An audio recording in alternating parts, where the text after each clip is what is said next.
Lugha tatu zinazoongelewa sana duniani. Twende kazi. Hizi ndio lugha zinazotawala dunia kwa sauti, iwe kibiashara na ushawishi. Namba moja ni Kiingereza, English. Ebana, Kinge ina zaidi ya watu milioni 1,500 duniani kote. Watu wanazungumza ngeli bwana.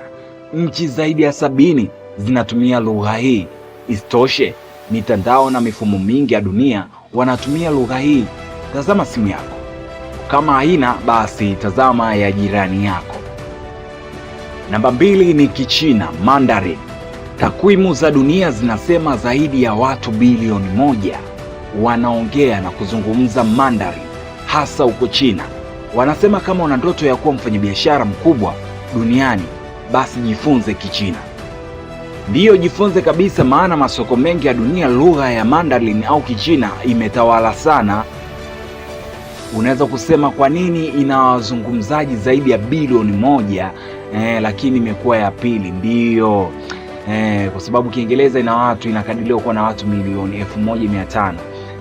Kichina inakadiriwa kuwa na watu bilioni 1 lakini ni ya pili. Wanasema Kiingereza ni lugha ya dunia, ila Mandarin inazungumzwa kiukubwa sana. Pengine sisikike huko kwenye nchi yako, lakini huko duniani Kichina kimetawala sana. Namba 3, Kihispania, Spanish language. Ni lugha ya 3 kwa ukubwa kuongelewa duniani. Unaambiwa Amerika ya Kusini yote wanatumia lugha ya Kihispania.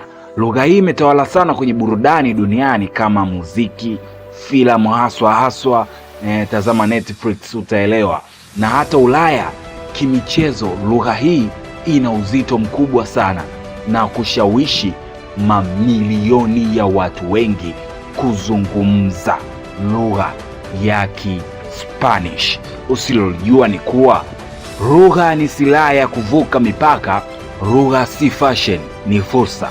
Endapo ukizingatia kujifunza lugha hizi, basi utakuwa si mwenyeji duniani, utakuwa unatamba tu.